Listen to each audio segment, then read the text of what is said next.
ومن سيئات أعمالنا من يهده الله فلا مضل له ومن يضلله فلا هادي له ونشهد أن لا إله إلا الله وحده لا شريك له ونشهد أن سيدنا وسندنا ومولانا محمدا عبده ورسوله أما بعد قال الله تبارك وتعالى في القرآن المجيد والفرقان الحميد أعوذ بالله من الشيطان الرجيم بسم الله الرحمن الرحيم فلعلك باخع نفسك على آثارهم إن لم يؤمنوا بهذا الحديث أسفا وقال النبي صلى الله عليه وسلم لا يؤمن أحدكم حتى أكون أحب إليه من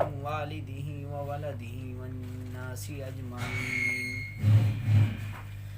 اللهم صل على محمد وعلى آل محمد كما صليت على إبراهيم وعلى آل إبراهيم إنك حميد مجيد اللهم بارك على محمد وعلى آل محمد كما باركت على إبراهيم وعلى آل إبراهيم إنك حميد مجيد اللهم صل على محمد وعلى آل محمد كما صليت على إبراهيم وعلى آل إبراهيم إنك حميد مجيد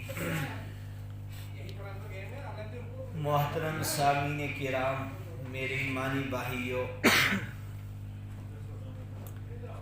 انسان دنیا میں آیا ہے، اس کا ایک مقصد ہے، جس مقصد کو خود رب کائنات نے بیان فرمایا، اور پھر انسان کی ہدایت کے لیے اللہ تعالیٰ نے دستور حیات قرآن پاک کو رکھا۔ قرآن پاک ایک ایسی عظیم کتاب ہے جس کتاب سے دنیا میں زندگی گزارنے کے راستے ملتے ہیں، اور دنیا میں انسان کو کیسے رہنا ہے، پیدائش سے لے کر موت تک اس نے زندگی کیسے گزارنی ہے، یہ اللہ کی کتاب کے اندر یہ ہدایات موجود ہیں، اور رحمت عالم صلی اللہ علیہ وسلم نے ان کی تشریح کر کے ہمیں بتا دی ہے۔ اب اگر کوئی اس سے دور رہتا ہے اور زندگی گزارنے میں وہ راستے اختیار نہیں کرتا ہے جو ہماری نجات کا ذریعہ بننے والی ہیں، اس کا مطلب دنیا کے آنے کا مقصد بھی نہیں معلوم، اور سب سے بڑا بدقسمت انسان وہ ہے جو اللہ کی کتاب سے دور رہے گا۔ ہم سے کہا جاتا ہے کہ اللہ سے محبت کیا کرو، اللہ کے حبیب رحمت عالم صلی اللہ علیہ وسلم سے بہت زیادہ محبت کیا کرو، لیکن ہمیں اس سے پہلے یہ چیز معلوم ہونی چاہیے کہ اللہ کے حبیب نے ہم سے کتنی محبت کی، یعنی اپنی امت کے ساتھ محبت کے کیا کیا تقاضے پورے کیے ہیں اللہ کے حبیب نے، اور کن کن کاموں کو اپنی امت کی محبت میں کیا ہے، اور کتنی قربانیاں اپنی امت کے لیے دی ہیں، وہ رحمت عالم صلی اللہ علیہ وسلم کی ذات ہو یا صحابہ، ان تمام کو جاننا بھی ضروری ہے۔ آج میں آپ کے سامنے وہ باتیں پیش کرنے کی کوشش کروں گا کہ اللہ کے حبیب نے اپنی امت سے کتنی محبت کی۔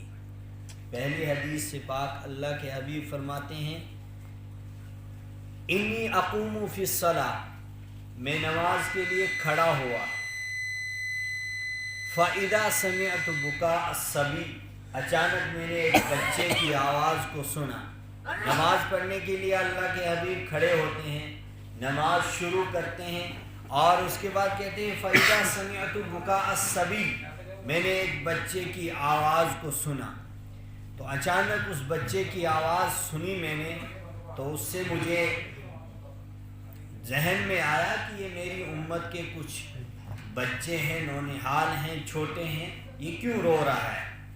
یعنی آپ صلی اللہ علیہ وسلم کے زمانے میں آپ کے پیچھے عورتیں بھی نماز پڑھنے کے لیے مسجد نبوی میں آیا کرتی تھی اور اپنے بچوں کو لے کر آتی تھی، تو کوئی بچہ چھوٹا تھا جو اللہ کے حبیب فرماتے ہیں کہ رونے لگے، تو مجھے نماز کے اندر اس کی آواز جب سنائی دی، انی ارید ان اطول الصلاۃ، میں نماز کو لمبا کرنا چاہتا تھا، یعنی لمبی قرات کرنا چاہتا تھا، لیکن جب اس بچے کی آواز کو میں نے سنا فاتجوز فی الصلاۃ، نماز کے اندر میں نے اختصار کیا، لمبی قرات کرنی تھی اس کو کم کر دیا۔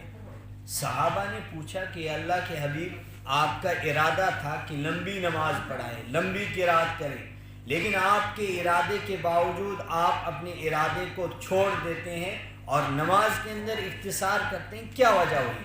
اللہ کے حبیب نے فرمایا جب اس بچے کی آواز میرے کان میں پڑی مجھ سے یہ برداشت نہیں ہوا، میں نے سوچا کہ یہ نماز کی حالت میں اگر میں لمبی نماز کروں گا بچہ بھی پریشان ہو رہا ہے، اس کی ماں بھی سن رہی ہوگی، وہ بھی پریشان ہوگی، رحمت لامتی، اپنی امت کے اس بچے سے مجھے محبت تھی جس محبت کی وجہ سے میں نے نماز کے اندر کمی کی۔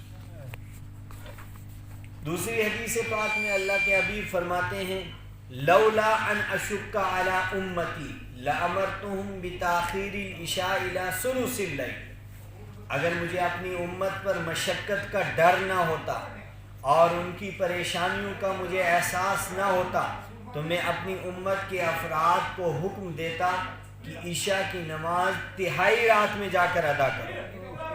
تہائی رات کا مطلب ہے رات کے 3 حصے کرو، مثال کے طور پر آج کی رات 12 گھنٹے کی ہے تو ہم نے اس کے 3 حصے کرنے، 4 4 8 اور 4 12، گویا کہ مغرب کی نماز کی ادائیگی کے بعد ہم نے 4 گھنٹے کے بعد عشاء پڑھنی تھی اس حدیث پاک کے مطابق، یعنی مثال کے طور پر 11:30 12 بجے ہم نے نماز ادا کرنی تھی عشاء، اس سے پہلے ہم پڑھ نہیں سکتے تھے، لیکن اللہ کے حبیب فرماتے ہیں لولا ان اشک علی امتی، مجھے اپنی امت کی پریشانیوں کا احساس تھا، میں نے ذہن میں لایا کہ میرے امت کے افراد دن میں کام کاج کرنے والے بہت سارے ہوں گے، کاشتکاری کرنے ہوں گے، کچھ آفس میں جانے والے ہوں گے، کچھ نوکریاں کرنے والے ہوں گے، وہ جب شام کو لوٹیں گے تو اس وقت بہت زیادہ تھکے ہوئے ہوں گے، اور اس کے بعد اگر ان کو بتایا جائے گا کہ عشاء کی نماز 4 گھنٹوں کے بعد ادا کرو تو یہ ان کے اوپر بڑا شاک گزرے گا،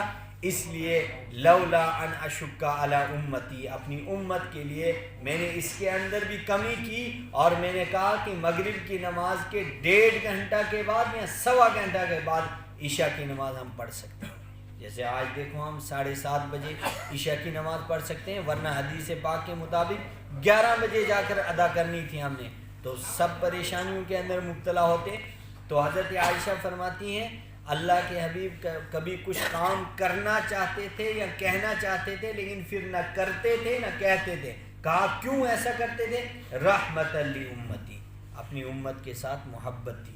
یہاں پر بھی یہ تیسری حدیث پاک اللہ کے حبیب فرماتے ہیں لولا ان اشک علی امتی لامرتهم بالسواک عند کل صلاۃ، اگر مجھے اپنی امت پر مشقت کا ڈر نہ ہوتا تو میں اپنی امت کو 5 وقت لگاتار مسواک کرنے کو واجب قرار دیتا۔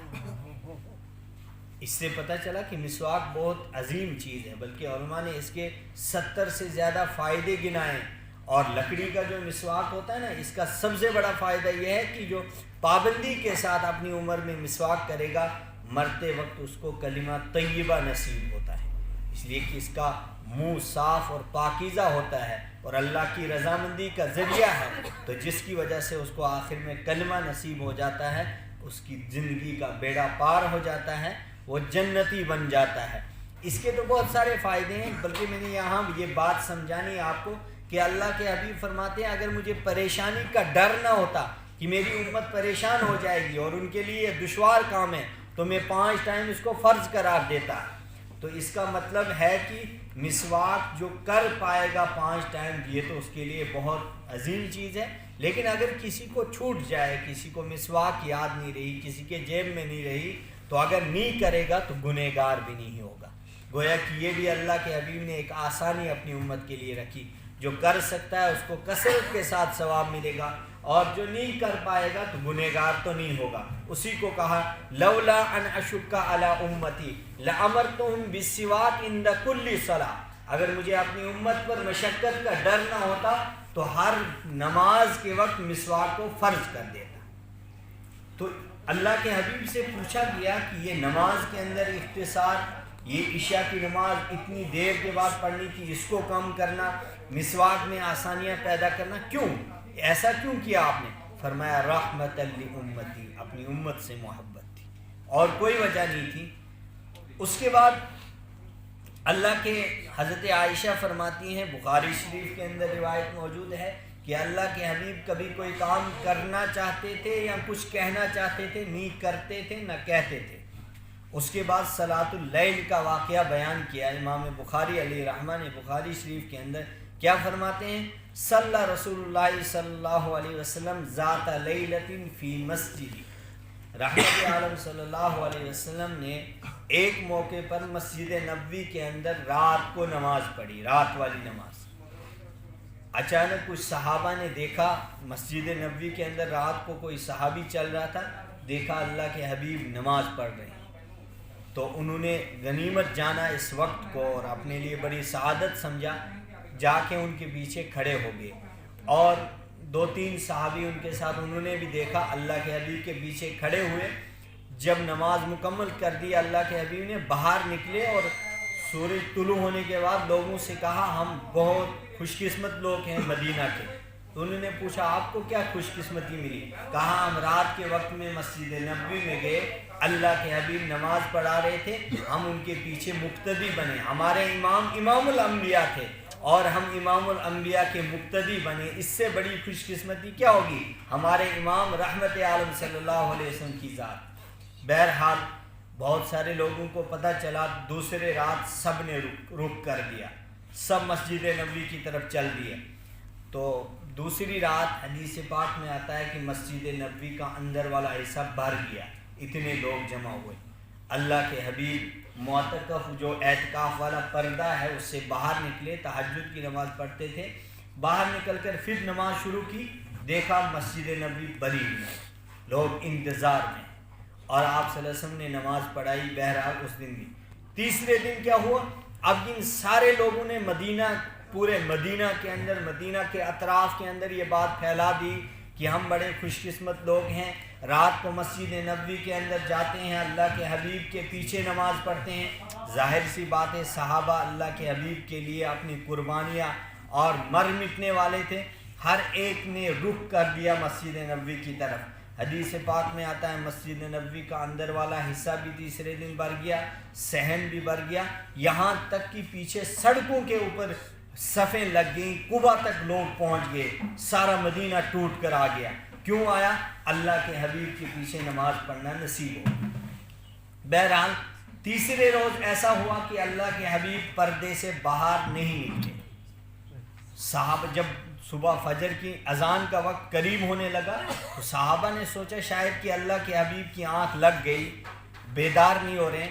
کچھ صحابہ نے چھوٹے چھوٹے کنکر اٹھائے، اس پردے پر مارے تاکہ یہ پردہ ہلے، اللہ کے حبیب باہر آ جائیں، اور کچھ نے ایسا کیا کھانسنا شروع کیا زور زور سے تاکہ ہماری آواز کے ذریعے سے اللہ کے حبیب اس پردے سے باہر آ جائیں، اور پردے سے باہر آنے کے بعد ہمیں نماز پڑھائیں گے۔ لیکن اللہ کے حبیب باہر نہیں نکلے اور بالارادہ باہر نہیں نکلے۔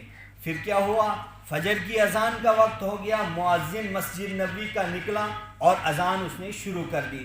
اذان پڑھنے کے بعد اللہ کے حبیب اس پردے سے باہر نکلے اور اسی طرح ممبر پر بیٹھے، اور ممبر رسول پر اللہ کے حبیب بیٹھنے کے بعد اعلان کرتے ہیں رأیت الذی ما صنعتم، جو کچھ تم نے کیا سب کچھ میں نے دیکھ لیا۔ یعنی کسی نے کنکر مارا وہ بھی مجھے پتہ چلا، کسی نے کھانسا وہ بھی مجھے پتہ چلا۔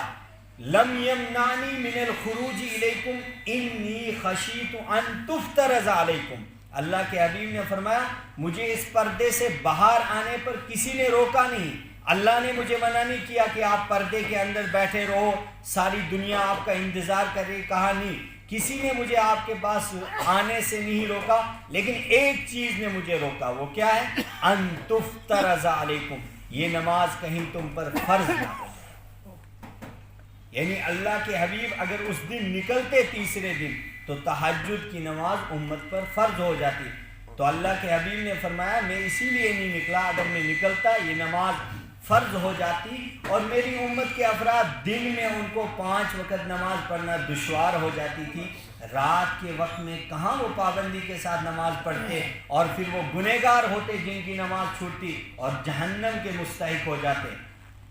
پھر محدثین کا ذوق ہوتا ہے، وہ ہر حدیث کے پیچھے کوئی نہ کوئی قانون اور ضابطہ لکھتے ہیں۔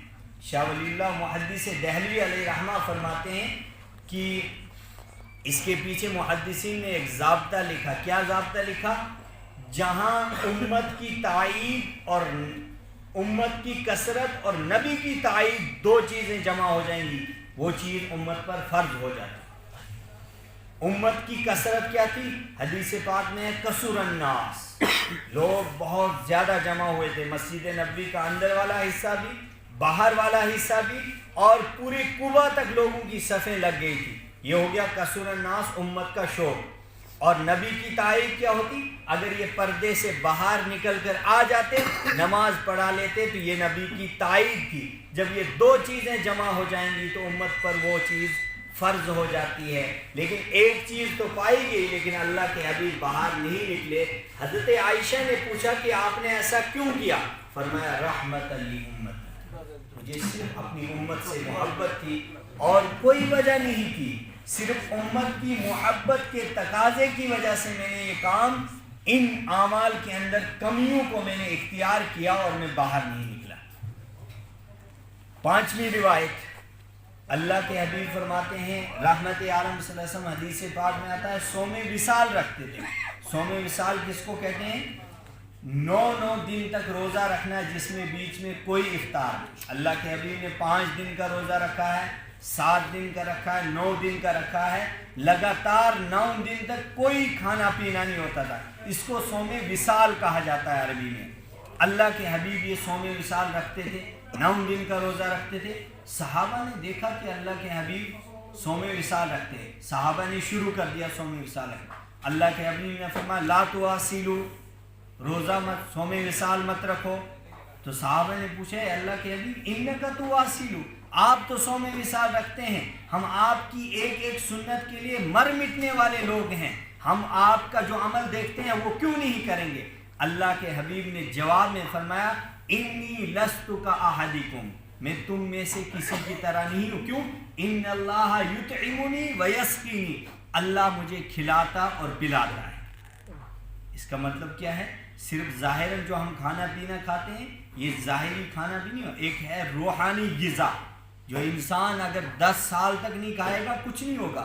اللہ کے حبیب 9 دن تک روزہ رکھتے تھے، کوئی کھانا پینا نہیں ہوتا تھا، کچھ نہیں ہوتا تھا۔ فرمایا انی لست کاحدکم، میں تمہاری طرح نہیں ہوں، میں تو سارے انبیاء کا سردار ہوں، دنیا اور آخرت تو میرے لیے سجائی گئی ہے، اور میرے ساتھ اللہ کا معاملہ کیا ہے؟ ان اللہ یطعمنی ویسقینی، اللہ مجھے کھلاتا اور پلاتا ہے۔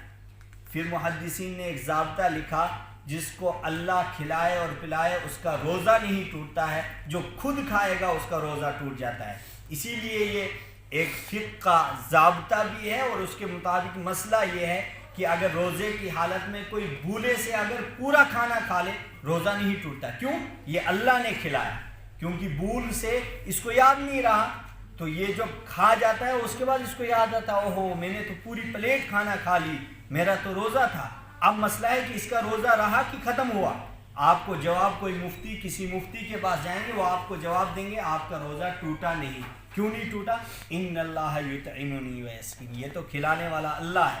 اور جس کو یاد ہے روزہ کہ میرا روزہ ہے، اگر وہ اپنے ارادے سے کھانا کھائے گا، اگر ایک لقمہ بھی کھائے گا، کسی مفتی سے آپ پوچھیں گے وہ جواب دے گا کہ اس کا روزہ ٹوٹ گیا، اس لیے کہ اس نے خود کھایا، اس کو اللہ نے نہیں کھلایا۔ بھولنے والے کو اللہ کھلاتا ہے، اور جو خود سے کھاتا ہے وہ اپنے ارادے سے کھاتا ہے، اس لیے اس کا روزہ ٹوٹ جاتا ہے۔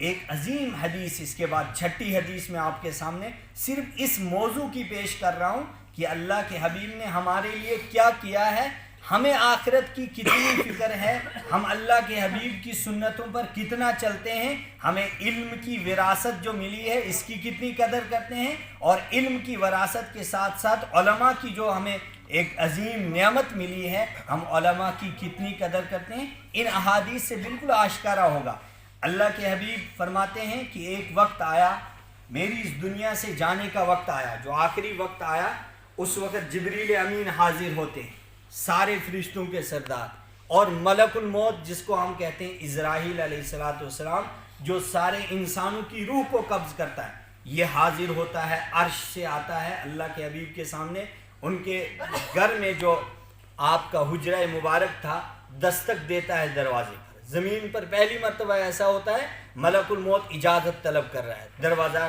کھٹکھٹا رہا ہے، اللہ کے حبیب نے پوچھا کون؟ کہا میں ملک الموت۔ کیوں؟ اللہ نے بھیجا ہے، جاؤ محمد سے کہہ دو آپ دنیا میں رہنا چاہتے ہو یا میرے پاس آنا چاہتے ہو۔ یہ پہلی مرتبہ اس زمین پر ایسا واقعہ رونما ہوا ہے، یہ بہت غور سے سننے کی باتیں ہیں، اس سے انسان کو کچھ چیزیں سمجھ میں آتی ہیں۔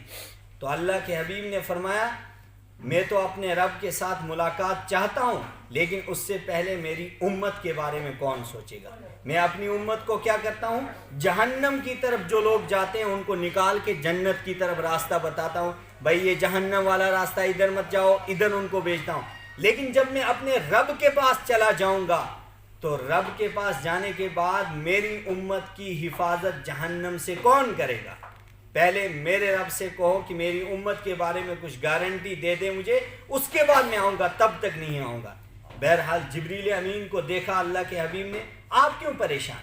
ما یحزنک یا جبرائیل، اے جبرائیل آپ کو کون سی چیز آج پریشان کر رہی ہے؟ آپ کے چہرے سے پریشانی نظر آ رہی ہے۔ جبریل امین نے جواب میں کہا اے اللہ کے حبیب میری زندگی کا آخری دن ہے، آج میں قرآن پاک کی آخری وحی آپ کے پاس لے کر آ رہا ہوں، اس کے بعد مجھے موقع نہیں ملے گا، اس لیے کہ مجھے آخری وحی کا حکم ملا ہے کہ اب محمد کے پاس ایک ہی مرتبہ آپ نے جانا ہے، اس کے بعد محمد نے ہمارے پاس آنا ہے۔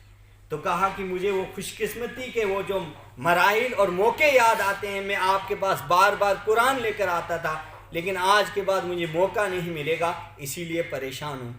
اللہ کے حبیب نے فرمایا اے جبرائیل ہر نبی جو آدم سے لے کر اب تک میری تک آیا ہے سب جانے کے لیے آئے، جانا تو سب نے ہے۔ پتہ چلا کہ اگر کسی نے رہنا ہوتا تو اللہ کے حبیب رہتے، لیکن وہ بھی کہہ رہے ہیں جانا ہے سب نے، اس کا مطلب رہنا یہاں کسی نے نہیں ہے۔ بہرحال یہ بات ہوئی، جبریل امین کو اللہ کے حبیب نے فرمایا جاؤ میرے رب سے کہہ دو میری امت کے بارے میں کچھ گارنٹی دے۔ جبریل امین جاتے ہیں اللہ کے حبیب کے حکم کے مطابق، ملک الموت کھڑا ہے ڈیوٹی پر، دروازے سے اندر کھڑا رہے، ابھی روح قبض کرنے کی اجازت نہیں ہے، ابھی کھڑا ہے، ورنہ ہم جیسے انسان ہوتے ہیں ہم سے اجازت مانگی جاتی ہے، نہ ہمیں پتہ بھی چلتا ہے، لیکن اللہ کے حبیب کیا مقام اور کیا مرتبہ ہے، کھڑا ہے ملک الموت۔ جبریل امین جاتے ہیں اور پیغام لے کر آتے ہیں، اللہ تعالیٰ نے کہا جاؤ محمد سے کہہ دو من مات من امتک فتاب قبل موتہ بسنۃ قبلت توبتہ ولم ابالی، آپ کی امت کا کوئی انسان موت سے 1 سال پہلے توبہ کر لے گا، میں اس کی توبہ کو بھی قبول کروں گا، میرے خزانے کے اندر کوئی کمی نہیں ہے، جاؤ یہ گارنٹی دو۔ اللہ کے حبیب کے پاس جب یہ پیغام آیا فرمایا السنۃ کثیر، 1 سال تو بہت لمبا ہوتا ہے، اس میں بھی میری امت کے افراد گناہ کریں گے، اور جاؤ اور کم کر کے آؤ۔ کہ جبریل امین دوسرا چکر لگا رہے ہیں، ملک الموت کھڑا ہے، اللہ تعالیٰ نے فرمایا جاؤ محمد سے کہہ دو من مات من امتی فتاب قبل موتہ بشہر قبلت توبتہ ولم ابالی، آپ کی امت کا کوئی انسان اگر مرنے سے 1 مہینہ پہلے توبہ کر لے گا اس کی توبہ کو قبول کروں گا، ولم ابالی میرے خزانے کے اندر کوئی کمی نہیں ہے۔ اللہ کے حبیب کے پاس جب یہ دوسرا پیغام لایا تو اللہ کے حبیب نے فرمایا الشہر کثیر، 1 مہینہ بھی بہت لمبا ہے، میری امت کے افراد تو دنوں میں غلطیاں کرتے ہیں، گناہ کرتے ہیں، تب بھی ان کو جہنم کی طرف راستہ دکھانے والا شیطان وہ ان کو اچک لے گا۔ تیسری مرتبہ جبریل امین کو بھیجا، جبریل امین تیسری مرتبہ پیغام لے کر آتے ہیں، اللہ تعالیٰ نے فرمایا جاؤ آپ میرے محمد سے کہہ دو من مات من امتی کا فتاب قبل موتہ بجمعۃ قبلت توبتہ ولم ابالی، اگر آپ کی امت کا کوئی انسان موت سے صرف 1 ہفتہ پہلے توبہ کر لے گا، 1 جمعہ سے لے کر دوسرے جمعہ تک 7 دن کا موقع دے دوں گا، اگر ان 7 دنوں کے اندر وہ توبہ کر لے گا میں اس کی توبہ کو قبول کروں گا، ولم ابالی میرے خزانے میں کوئی کمی نہیں۔ اللہ کے حبیب کے پاس جب یہ تیسرا پیغام آیا فرمایا الجمعۃ کثیر، 1 جمعہ سے لے کر دوسری جمعہ تک تو 7 دن ہے، میری امت کے افراد اس میں بھی گناہ کریں گے اور کم کراؤ. ملک الموت ابھی کھڑا ہے ڈیوٹی پر, جبریل امین لگا رہا ہے چکر. کیوں لگا رہا ہے؟ اللہ کے حضرت عائشہ نے بیچ میں پوچھا کہ ایسا کیوں, اتنے بڑے فرشتے کو آپ چکر لگوا رہے ہیں اور اتنے بڑے آدمی کو, اتنے بڑے فرشتے کو آپ نے کھڑا رکھا ہے. فرمایا رحمت لامتی, اے عائشہ تیری فکر نہیں ہے, حسن اور حسین نواسوں کی نہیں ہے, قیامت تک آنے والے ہر امتی کی فکر ہے مجھے, اس لیے میں نے یہ کام شروع کروایا ہے. اور بہرحال چوتھا چکر جب ہو گیا, اللہ تعالیٰ نے فرمایا جاؤ محمد سے کہہ دو من مات من امتی کا فتاب قبل ساعت قبلت توبتہ ولم ابالی, اگر آپ کی امت کا کوئی انسان مرنے سے صرف 1 گھنٹہ پہلے توبہ کر لے گا, اس کی توبہ کو بھی میں قبول کروں گا. میرا خزانے کے اندر تو کوئی کمی نہیں آئے گی, میں تو غفور الرحیم ہوں, میں تو تیرے کہنے کی وجہ سے اس کو 1 گھنٹے پہلے توبہ کر لے گا, معاف کر دوں گا. اللہ کے حبیب نے یہ پیغام جب سنا فرمایا الساعۃ کثیر, 1 گھنٹہ بھی بہت لمبا ہے. فرمایا 1 گھنٹے کے اندر تو 60 منٹ ہیں, یہ تو 1-2 منٹ کے اندر میری امت کے لوگ کلمہ کفریہ کہہ دیں گے, اس کی وجہ سے جہنم کے مستحق ہو جائیں گے. کوئی کہے گا ان کو کلمہ کفر کہہ دو, اگر یہ ظلم اور جبر کی وجہ سے اور کہیں ڈر کی وجہ سے کہہ دیں گے یہ جہنم میں جائیں گے, اور کچھ کم کراؤ. یہ 6ٹھی مرتبہ جا رہا ہے جبریل امین. پھر اللہ تعالیٰ نے فرمایا جاؤ اب میرے محمد سے کہہ دو اطمئن, مطمئن ہو جاؤ. کیا؟ من مات من امتی کا فتاب قبل موتہ بغرغرۃ قبلت توبتہ ولم ابالی, اگر آپ کی امت کا کوئی انسان موت سے چند لمحات پہلے جب وہ غرغرے کی حالت میں ہوگا, سانس اس کی بند ہونے لگ جائے گی اور وہ زبان سے بول نہیں سکے گا, صرف دل میں اپنے گناہوں پر شرمندہ ہو جائے گا, قبلت توبتہ ولم ابالی, میں اس کی توبہ کو بھی قبول کروں گا, ولم ابالی, میرے خزانے کے اندر کوئی کمی نہیں. یہ پیغام جب لے کر جبریل امین آئے اللہ کے حبیب کے پاس, تو اللہ کے حبیب نے خوشی سے کہا الآن بات بن گئی. کہا الآن وقت تو آ گیا. اب ملک الموت کو کہا اب آپ کو اجازت ہے میری روح قبض کرنا شروع کر دو, اس لیے کہ مجھے اپنی امت کی فکر تھی, اس کے بارے میں کچھ نہ کچھ گارنٹی مجھے ملی, میں نے اتنے چکر اس سے لگوائے, جبریل امین سے بہت کچھ کروا دیا, اب مجھے زیادہ فکر نہیں ہے, اس لیے میری روح قبض کرو. اب آخری مرحلہ آتا ہے, اس دنیا سے جانے کا وقت آتا ہے. ملک الموت کو اجازت ملتی ہے, پاؤں مبارک سے شروع کرتے ہیں. روح قبض کرتے کرتے اللہ کے حبیب کو تکلیف ہوئی. حضرت عائشہ فرماتی ہیں اس پیشانی سے پسینہ بہہ رہا تھا. میں نے بیچ میں اللہ کے حبیب سے پوچھا یہ پسینہ کس چیز کا؟ اللہ کے حبیب نے فرمایا اے عائشہ زخم نہیں دیا جا رہا ہے, انسان کی جان کو نکالا جا رہا ہے. جس کی جان نکلتی ہے یا تو اس کو پتہ ہے یا اس کے مالک کو پتہ ہے کہ کتنی تکلیف ہوتی ہے. بہرحال میری روح بھی قبض ہو رہی ہے, تو اس سختی کی وجہ سے, اس تکلیف کی وجہ سے پسینہ آ رہا ہے, اور کوئی وجہ نہیں ہے. بہرحال ملک الموت جب سینہ مبارک کے پاس پہنچتا ہے, یہاں تک روح قبض کر دی, اچانک اللہ کے حبیب نے روکا. فرمایا یا ملک الموت, اے موت کے فرشتے, قف مرتن واحدہ, 1 مرتبہ اور رک جا. آدھے راستے میں روکا, یہاں سے اوپر جان باقی, یہاں سے نیچے جان نکال چکے ہیں, اور اللہ کے حبیب نے ملک الموت کو روکا. یہ بھی پہلی مرتبہ زمین پر ہوا ہے. فرمایا اے موت کے فرشتے میری آخری بات سن لے اور میرا آخری پیغام سن لے. کیا تو نے جس طرح پاؤں سے لے کر سینے مبارک تک مجھے جان نکالنے میں جتنی پریشانی اور مشقت میں ڈالا, کیا میری امت کے افراد کو بھی اسی طرح تو تکلیف دے گا؟ موت کے فرشتے نے اسرائیل علیہ السلام نے کہا یا سید الاولین والآخرین, اے پہلو اور بعد والوں کے سردار, سارے انبیاء کے سردار, دنیا اور آخرت میں آپ کو سرداری ہوگی. اگر آپ کو تکلیف ہو رہی ہے, آپ کی امت کے افراد تو اس سے زیادہ تکلیف ہوگی. اللہ کے حبیب نے فرمایا اے موت کے فرشتے میں نے تجھے آدھے راستے میں روکا, اور مجھے کوئی اپنا مقصد حسن اور حسین یہاں یاد نہیں ہے, عائشہ اور صدیقہ یاد نہیں ہے, مجھے صرف یہ یاد ہیں امت کے افراد ہیں. میری امت کے جس فرد کو قیامت کی صبح تک تو نے تکلیفیں دینی ہیں, وہ ساری تکلیفیں مجھے یہاں سے اوپر دینا, لیکن میری امت کے افراد کو اتنا پریشان نہیں کرنا. یہ ہے رحمت عالم صلی اللہ علیہ وسلم کی زبان کا آخری جملہ, جو اپنی امت کے لیے, جو میرے اور آپ کے لیے کہی ہے انہوں نے یہ بات. کیا قیامت کے دن ہم بچ سکتے ہیں؟ جو اللہ کے حبیب نے ہمارے لیے یہ سب کچھ کیا ہے، اس طرح کی قربانی پوری تاریخ اسلام کے اندر، دنیاوی کسی تاریخ کے اندر آپ کو نہیں ملے گی کہ کسی نبی نے کسی امت کے لیے اتنا بڑا کارنامہ اور اتنی بڑی قربانی دی ہو کہ موت کے فرشتے کو آخری وقت میں روک کر یہ بات بتائی ہو کہ میری امت کے افراد کو اتنی تکلیف نہیں دینا، اگر کسی کو دینی بھی ہے تو وہ ساری مجھے یہاں سے اوپر دے دینا، لیکن میری امت کے افراد کو نہیں لینا۔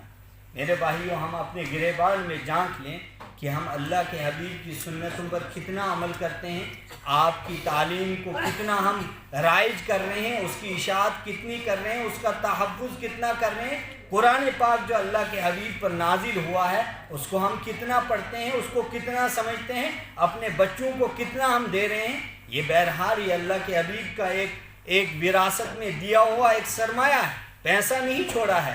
اللہ کے حبیب فرماتے ہیں جو بھی نبی جاتا ہے وہ پیچھے علم چھوڑتا ہے، وہ اللہ کی کتاب کو چھوڑتا ہے، وہ آسمانی نور چھوڑتا ہے۔ یہ قرآن جس کو ہم بہت ہلکا سمجھتے ہیں، اس کے اندر ساری دنیا سمائی ہوئی ہے، سب کچھ اس کے اندر ہے، لیکن ہم نے اس کو بہت ہلکا سمجھا ہوا ہے۔ اور اللہ کے حبیب نے ایک اہم بات یہ بھی فرمائی، میری امت کے لیے سب سے بڑی مصیبت یہ ہے کہ ایک تو اس کو مال دھوکہ دے گا، دوسرا اس کو اولاد بھی دھوکہ دے گی۔ قرآن پاک نے کہا کہ یہ مال اور اولاد یہ امت کے لیے ایک فتنہ ہے، آزمائش ہے۔ کیوں؟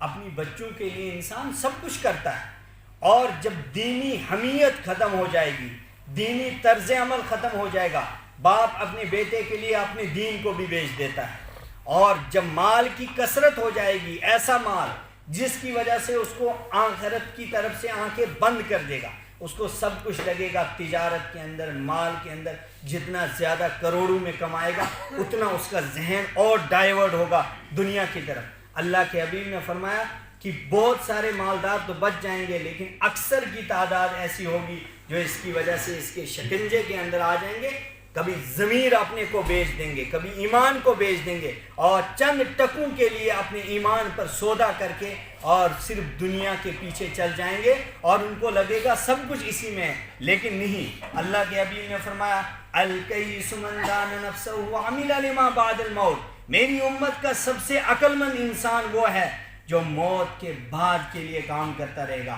والعاجز من اتبع نفسہ ہواہا، اور میری امت کا سب سے بیوقوف انسان وہ ہے جو خواہش نفس کے مطابق چلتا ہے اور گناہ کرتا ہے، اور اس کے بعد کہتا ہے وتمنى علی اللہ، اللہ پر بھروسہ رکھتا ہے۔ انسان کا ذہن ہے نا کہ جب گناہ کرتا ہے اس کو کہتے ہیں یار کیوں گناہ کر رہا ہے، کیوں شراب پی رہا ہے، کیوں چوری کر رہا ہے، کیوں جھوٹ بول رہا ہے، یار اللہ تو غفور الرحیم ہے۔ اللہ کے حبیب نے فرمایا میری امت کا سب سے بیوقوف انسان ہے۔ کیوں؟ اس لیے کہ گناہ کر کے اللہ پر امید رکھتا ہے، نیکی کا کام کر کے اللہ پر امید رکھتا تو عقل مند ہوتا، لیکن چوری کر کے کہتا ہے اللہ غفور الرحیم ہے، چوری کر دی معاف کرے گا اور کروں گا چوری۔ یعنی شیطان اس کو یہ ذہن میں ڈالتا ہے گناہ کر اور اپنے رب پر امید رکھ، لیکن نہیں، اسلام یہ اس کو یہ حکم دیتا ہے، اللہ کا قرآن یہ حکم دیتا ہے نیکی کر، اس کے بعد اللہ پر اچھی امید رکھ کی نماز پڑھ، اللہ سے امید رکھ جنت ملے گی، سچ بول اللہ سے امید رکھ کی جنت ملے گی، اور دھوکے سے اپنے آپ کو بھی بچا دوسروں کو بھی بچا، اس کے نتیجے میں تجھے جنت ملے گی۔ لیکن گناہوں کے بعد اپنے رب پر امید رکھنا یہ تو شیطانی خیال ہے، یہ تو شیطان دھوکہ دے رہا ہے۔ ان الشیطان للانسان عدو مبین، یہ شیطان انسان کا کھلم کھلا دشمن ہے۔ اللہ تعالیٰ نے قرآن پاک میں اسی لیے فرمایا فَلَعَلَّكَ بَاخِعٌ نَفْسَكَ عَلَىٰ آثَارِهِمْ إِن لَّمْ يُؤْمِنُوا بِهَٰذَا الْحَدِيثِ أَسَفًا۔ رحمت عالم صلی اللہ علیہ وسلم اپنی جان کو فدا کرنے والے تھے، اپنی جان کے چور چور کرنے والے تھے۔ پوچھا گیا کیوں؟ فرمایا إِن لَّمْ يُؤْمِنُوا بِهَٰذَا الْحَدِيثِ أَسَفًا، مجھے افسوس ہوگا کہ یہ قرآن کو کیوں نہیں مانتے ہیں، یہ قرآن کے مطابق کیوں نہیں ایمان لاتے ہیں، اور اس کے مطابق زندگی کیوں نہیں گزارتے ہیں۔ اور قرآن پاک نے کہا یہاں تک کہ انسان کو مخاطب کر کے کیا کہا، یا ایھا الانسان، اے انسان، ما غرک بربک الکریم، تیرے اوپر ایک کریم رب ہے، اس سے کس نے تجھے غافل کر دیا؟ اس کریم رب نے کیا کیا ہے؟ الذی خلقک فسواک فعدلک، جس نے پیدا کیا، جس نے بہت درست بنایا اور تجھے اعتدال نصیب کر دیا اور کتنا خوبصورت بنایا. وَلَقَدْ خَلَقْنَا الْإِنسَانَ فِي أَحْسَنِ تَقْوِيمٍ، ہم نے انسان کو سب سے خوبصورت بنایا. انسان کا نظریہ، دنیا کا نظریہ یہ ہے کہ مٹیریل جتنا اچھا ہوگا چیز اتنی اچھی تیار ہوگی، لیکن قرآن پاک نے کہا کہ اللہ تعالیٰ کی ذات ایسی عظیم ہے کہ مٹیریل سب سے گندا اور چیز سب سے اچھی. انسان کو کس سے پیدا کیا؟ ایک ناپاک قطرے سے پیدا کیا. وہ کیسا تھا؟ هل اتى على الانسان حين من الدهر لم يكن شيئا مذكورا. انسان پر ایک ایسا وقت گزرا ہے جس میں وہ کوئی قابل ذکر چیز نہیں تھا. ایک نطفے والی شکل گزری ہے انسان پر، جس نطفے کا نام لینا انسان پسند نہیں کرتا ہے. اللہ تعالیٰ فرماتے ہیں دیکھو اس ناپاک قطرے سے جس کو تم ہاتھ لگانا، جس کا نام لینا تم پسند نہیں کرتے ہو، اس گندے قطرے کا نام نہیں لیتے ہو، اس کا نام لینے میں بھی کتراتے ہو، لیکن اسی گندے قطرے سے میں نے اشرف المخلوقات پیدا کر دیا، انسان بنا دیا. یہ اللہ تعالیٰ انسان کو سمجھا رہا ہے قرآن پاک کے ذریعے سے کہ یہ دنیا فانی ہے. کل من علیہا فان، اس پر ہر عزت والا بھی جانے والا ہے، یہاں بادشاہ بھی جانے والا ہے، یہاں غریب بھی جانے والا ہے، متوسط درجے کا بھی جانے والا ہے. جب یہ دنیا کی ہر چیز فنا کی طرف جا رہی ہے، کل من علیہا فان، باقی کون رہے گا؟ وَيَبْقَى وَجْهُ رَبِّكَ ذُو الْجَلَالِ وَالْإِكْرَامِ، ایک تمہارا مالک باقی رہے گا. اور جب تمہارا مالک باقی رہے گا تو مالک نے جو احکام، جو قانون، جو ضابطے، جو دستور تمہیں دیا تھا، نبی کی شکل میں دیا تھا، قرآن کی شکل میں دیا تھا، اسلامی طرز عمل کی شکل میں دیا تھا، اور صحابہ کے ذریعے سے اس دین کو تم تک پہنچایا تھا. اور اس کے بعد آج کے دور کے اندر ایک علماء کا بہترین طبقہ تمہارے سامنے ہے جو تمہاری صحیح ترجمانی کر رہا ہے، جو تمہیں قرآن کریم سمجھانے کی کوشش کرتا ہے، جو اس کے مطابق تمہیں ڈھالنے کی کوشش کرتا ہے. یہ ساری نعمتیں جو ہیں اللہ تعالیٰ فرماتے ہیں لَإِن شَكَرْتُمْ لَأَزِيدَنَّكُمْ، اگر قرآن کی قدر کی اور دوں گا، اگر اللہ کے نبی کی قدر کی اور تمہارے اندر نور پیدا ہوگا، علماء کی قدر کی اور اضافہ کر دوں گا. وَلَئِن كَفَرْتُمْ إِنَّ عَذَابِي لَشَدِيدٌ، لیکن اگر ان عظیم نعمتوں کی ناقدری کی کسی نے تو میرا عذاب بھی بڑا سخت ہے. اللہ کا عذاب کتنا سخت ہے؟ حضرت عثمان غنی رضی اللہ تعالیٰ عنہ قبرستان کے پاس سے گزرتے ہیں، آنکھوں سے آنسو آتے ہیں. پوچھا گیا، سوال کیا کہ لماذا تبکی، آپ کیوں رو رہے ہیں؟ آپ تو کسی اور چیز سے نہیں روکتے ہیں، قبرستان کے پاس سے گزرتے ہیں، آپ کی داڑھی مبارک تر ہو جاتی ہے، وجہ کیا ہے؟ آپ کو اللہ کے حبیب نے فرمایا ابو بکر فی الجنہ، عثمان فی الجنہ، علی فی الجنہ، سب کے نام لے کر 10 صحابہ جن کو عشرہ مبشرہ کہتے ہیں ان کا نام لے کر فرمایا یہ سارے جنت میں جائیں گے. دنیا میں سرٹیفکیٹ مل رہی ہے جنت کی، لیکن اس کے باوجود آپ قبرستان کے پاس سے جاتے ہیں اور آپ پریشان ہو رہے ہیں.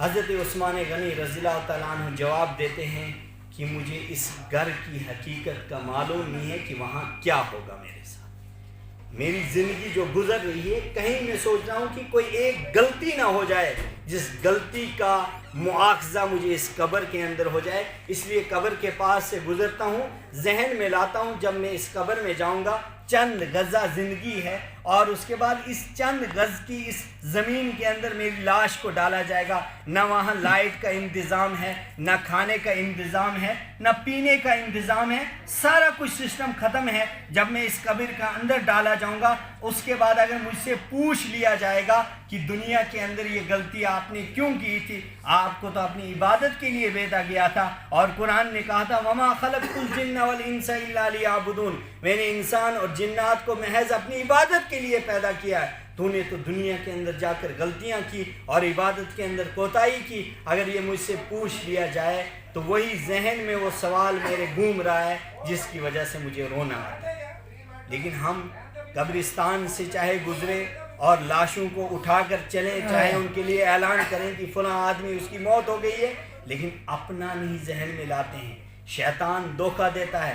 اللہ کے حبیب نے ایک صحابی سے فرمایا